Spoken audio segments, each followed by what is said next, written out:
Praise the lord. ಈ ದಿನದ ಬಲಪಡಿಸುವ ವಾಕ್ಯ ಕೀರ್ತನೆಗಳು 138 3ನೇ ವಚನ.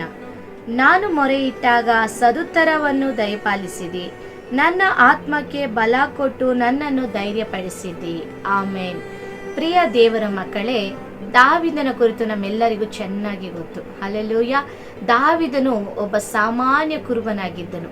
ನಂತರ ದೇವರು ಆತನನ್ನ ಕರುಣಿಸಿ ಕೃಪೆ ತೋರಿ ಆತನ ವಿಧೇಯತೆಯನ್ನು ತೋರಿ ಆತನ ನಂಬಿಗಸ್ತಿಕೆಯನ್ನು ನೋಡಿ ಒಬ್ಬ ಅರಸನಾಗಿ ಅಭಿಷೇಕಿಸಿದ ನಂತರ ಆತನ ಜೀವನದಲ್ಲಿ ಅನೇಕ ಹೋರಾಟಗಳು, ಉಪದ್ರವಗಳು, ಕಷ್ಟಗಳು ಆತನನ್ನು ಬೆನ್ನಟ್ಟಿ ಹಿಡಿದಾಗ ಪ್ರತಿ ಬಾರಿ ದಾವಿದನು ದೇವರ ಬಳಿ ಮೊರೆ ಇಡ್ತಾ ಇದ್ರು.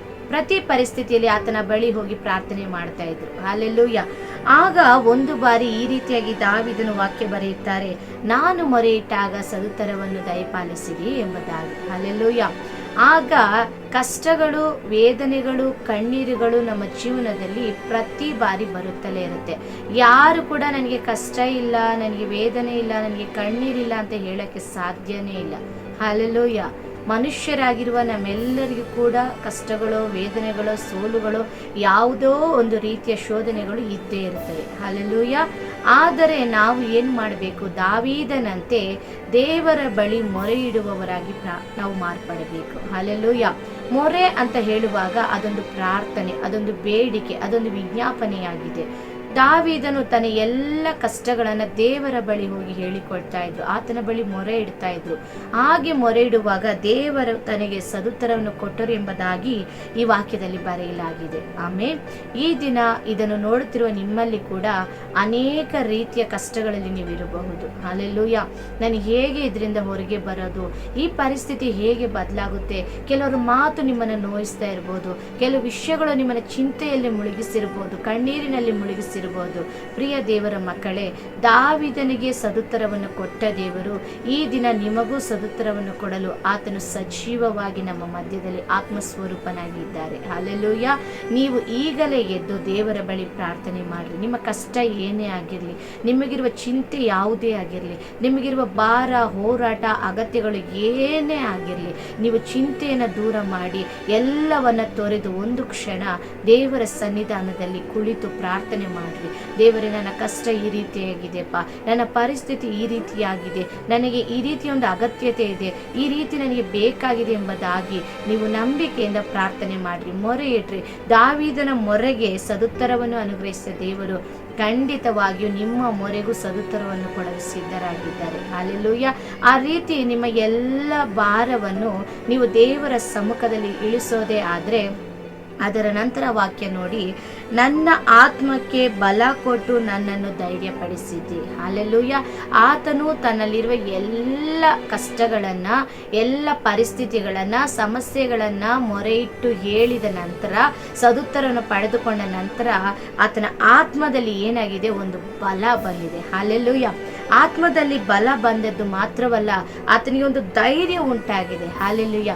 ಈ ದಿನ ನೀವು ಕೂಡ ದೇವರ ಬಳಿ ನಿಮಗೆ ಎಲ್ಲ ಕಾರ್ಯಗಳನ್ನು ಹೇಳಿ ಪ್ರಾರ್ಥನೆ ಮಾಡಿ ಮೊರೆ ಇಟ್ಟು ನೀವು ಸದುತ್ತರವನ್ನು ಪಡೆದ ನಂತರ ನಿಮ್ಮಲ್ಲಿ ಏನಾಗುತ್ತೆ ಅಂದರೆ ನಿಮ್ಮೊಳಗಿರುವ ಆತ್ಮ ಬಲ ಹೊಂದುತ್ತದೆ. ಹಲ್ಲೆಲೂಯಾ. ಆ ಆತ್ಮ ಬಲಗೊಂಡಾಗ ನಿಮಗೊಂದು ಧೈರ್ಯ ಉಂಟಾಗುತ್ತದೆ. ಇಲ್ಲಿ 4 ವಿಷಯಗಳು ನಡೀತಾ ಇದೆ.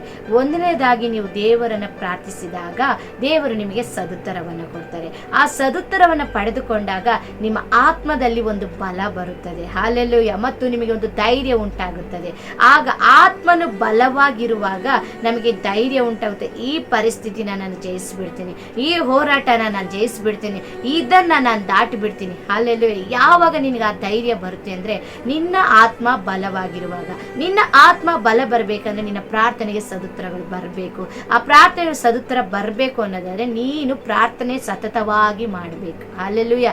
ಸೋತು ಹೋಗಬಾರ್ದು. ಅಯ್ಯೋ, ಇವತ್ತು ಪ್ರೇಯರ್ ಮಾಡಿದೆ ನನಗೇನು ಆಗಿಲ್ಲ, ನಾಳೆ ಮಾಡಿದೆ ಏನೂ ಆಗಲಿಲ್ಲ, ನಾಡಿದ್ದು ಮಾಡಿದೆ ಏನಾಗಿಲ್ಲ, ಆ ರೀತಿ ನೀವು ಸೋತು ಹೋಗಲೇಬಾರ್ದು. ನೋಡಿ, ಲೂಕ 18:1 ದೇವರ ವಾಕ್ಯ ಈ ರೀತಿಯಾಗಿ ಹೇಳುತ್ತದೆ, ಬೇಸರಗೊಳ್ಳದೆ ಪ್ರಾರ್ಥನೆ ಮಾಡ್ರಿ. ಬೇಸರ ಮಾಡ್ಕೋಬೇಡ್ರಿ. ಅಂದುಕೊಂಡು ತಕ್ಷಣ ಬರಬೇಕು ಅಂತ ದಯವಿಟ್ಟು ನೀವು ನೆನೆಸಬೇಡ್ರಿ. ದೇವರು ಅದರ ಕಾಲದಲ್ಲಿ ಎಲ್ಲವನ್ನು ಸರಿಯಾಗಿ ಮಾಡ್ತಾರೆ. ಅದು ನೀವು ಅದುವರೆಗೂ ಕಾದುಕೊಂಡಿರಿ.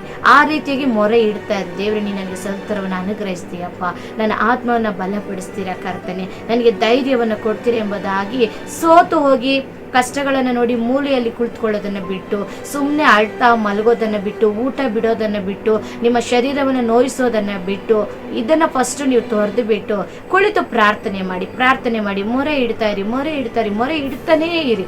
ಆಗ ದೇವರು ನಿಮಗೆ ಸದುತ್ತರವನ್ನು ಅನುಗ್ರಹಿಸಿ ನಿಮ್ಮ ಆತ್ಮಕ್ಕೆ ಬಲ ಕೊಟ್ಟು ನಿಮ್ಮನ್ನು ಧೈರ್ಯಪಡಿಸ್ತಾರೆ. ಹಲ್ಲೆಲೂಯಾ. ಸತ್ಯವೇದದಲ್ಲಿ ಒಬ್ಬ ಹುಟ್ಟು ಕುರುಡನು, ಆತನ ಹೆಸರು ಬರ್ತಿಮೇಯನು. ಹಲ್ಲೆಲೂಯ. ಬರ್ತಿಮೇಯನು ಏನ್ ಮಾಡ್ತಾನೆ ಅಂದ್ರೆ, ದಾವೀದನ ಕುಮಾರನೇ ನನ್ನನ್ನು ಕರುಣಿಸು ಎಂಬುದಾಗಿ ಕೂಗ್ತಾನೆ. ಜನರೆಲ್ಲ ಗದರಿಸ್ತಾರೆ, ಸುಮ್ಮನಿರು ಎಂಬುದಾಗಿ. ಆದರೆ ಅವನು ಯಾವ ಜನರ ಮಾತುಗಳನ್ನು ಕೂಡ ಕೇಳೋದೇ ಇಲ್ಲ.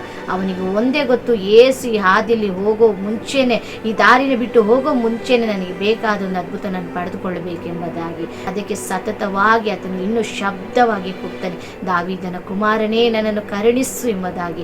ಆತನ ಒಂದು ವೈರಾಗ್ಯವನ್ನು ನೋಡಿ, ಸತತವಾದ ಕೂಗಾಟವನ್ನು ನೋಡಿ ದೇವರು ನಿಂತು ಅವರನ್ನು ಹತ್ರಕ್ಕೆ ಬರಲಿಕ್ಕೆ ಹೇಳಿ, ನಿನಗೇನು ಬೇಕೆಂಬುದಾಗಿ ಹೇಳುವಾಗ ಆತನು ಹೇಳ್ತಾನೆ, ನನಗೆ ಕಣ್ಣುಗಳು ಬೇಕು, ನಾನು ನಿನ್ನನ್ನು ನೋಡಬೇಕು, ಈ ಲೋಕವನ್ನು ನೋಡಬೇಕು ಎಂಬುದಾಗಿ ಹೇಳುವಾಗ ದೇವರು ಕ್ಷಣ ಮಾತ್ರದಲ್ಲಿ ಅದ್ಭುತ ಮಾಡ್ತಾರೆ. ಹಲ್ಲೆಲೂಯ.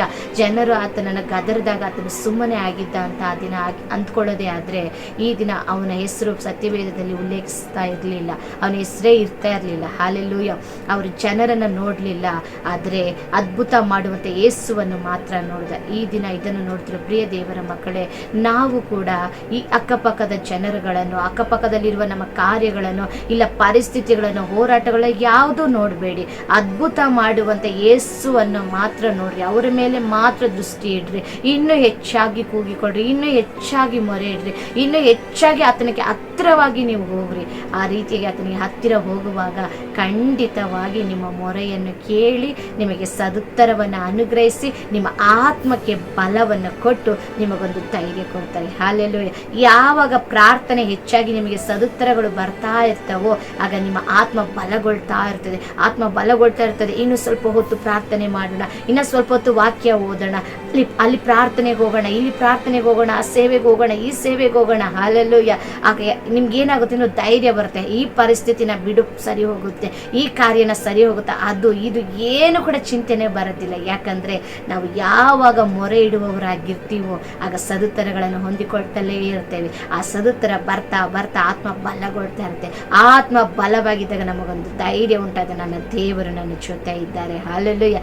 ನನ್ನ ದೇವರು ಎಲ್ಲವನ್ನು ನೋಡಿಕೊಳ್ತಾರೆ. ಹಲ್ಲೆಲೂಯಾ. ಅಬ್ರಹಾಮನಿಗೆ ಅದೇ ಧೈರ್ಯ, ನನ್ನ ದೇವರು ಎಲ್ಲವನ್ನು ನೋಡಿಕೊಳ್ತಾರೆ ಎಂಬುದಾಗಿ. ಅದಕ್ಕೆ ಅಲ್ಲಿ ಒಂದು ವಾಕ್ಯ ಹೇಳಲ್ಪಟ್ಟಿದೆ, ಯೆಹೋವ ಈರೆ ಎಲ್ಲವನ್ನು ಒದಗಿಸುವ ಆತನು. ಈ ದಿನ ದೇವರು ನಿಮ್ಮನ್ನು ನೋಡಿ ಹೇಳ್ತಾ ಇದ್ದಾರೆ, ಆತನು ಎಲ್ಲವನ್ನು ಒದಗಿಸುವ ದೇವರಾಗಿದ್ದಾರೆ. ನೀವು ಮಾಡಬೇಕಾದದ್ದು ಈ ದಿನ ಮೊರೆ ಇಡೋದು.